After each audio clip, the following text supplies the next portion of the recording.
आपण पाहताय प्राध्यापक डॉक्टर मच्छिंद्र सत्य यांचे लोकसंवाद न्यूज, सत्य जे तुमच्या समोर। खासदार संजय दिना पाटील यांनी संजय राऊतांवर अप्रत्यक्षपणे टीका करताना माध्यम प्रतिनिधींनाही शिवीगाळ केली। या प्रकरणी राजकीय वर्तुळातून प्रतिक्रिया येत आहेत। मंत्री संजय शिरसाट यांनी देखील या संदर्भात भाष्य करत संजय दिना पाटील यांच्या वतीने पत्रकारांसमोर दिलगिरी व्यक्त करत, तर याआधी उपमुख्यमंत्री एकनाथ शिंदे या प्रकरणी यांनीही दिलगिरी व्यक्त केली आहे। गेल्या 3-4 दिवसापासून आपल्या माध्यमातून अरे शिवाजी डोळ्यात दिसणार पाहिजे ना एलसीडी। कोणी बॉम्ब निवडून देण्याची धमकी देतंय, कोणी स्टेन गन घेऊन फोटो काढून दाखवतंय। या अशा प्रकारच्या ज्या घटना आपल्या माध्यमातून आम्हाला पाहायला मिळतात, याचं समर्थन कोणीही करणार नाही।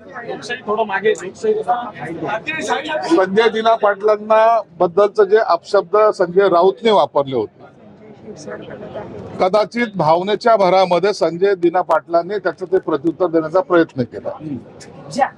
कोणीही कुणाला धमकी देताना असे उघडपणे धमकी देत नसतं किंवा उघडपणे बोलतही नसतं, परंतु त्यांच्या भावनेचा उद्रेक झाल्यामुळे कदाचित त्यांच्या तोंडातून ते वाक्य निघालं असावं।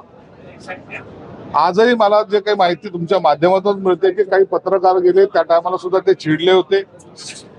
काही लोकांनी असा प्रश्न उपस्थित केला की एकनाथ शिंदे साहेबांनी त्यांना समज दिली किंवा एकनाथ शिंदे साहेब त्यांच्यावर नाराज आहेत। याबद्दलच्या बातम्या फक्त आपल्या माध्यमातून चालत आहेत। संजय दिना पाटलांबरोबर शिंदे साहेबांचं सुद्धा बोलणं झालेलं आहे। त्यांनी त्यांच्यातलं काय जे काय आपसमध्ये बोलणं झालं हे दिना पाटलांना, संजय दिना पाटलांना आणि एकनाथ शिंदे साहेबांना माहिती। परंतु महाराष्ट्रामध्ये राजकारणाची जी काही उंची आहे, जे काही संस्कार आहेत, त्याच्या व्यतिरिक्त अशा पद्धतीचे जे काय वार झाल्यासारखं इकडची एक गँग आणि इकडची एक गँग असा जो काय प्रकार दिसायला येतोय, मला वाटतं हे चुकीचं आहे। याला कोणीही समर्थन करणार नाही।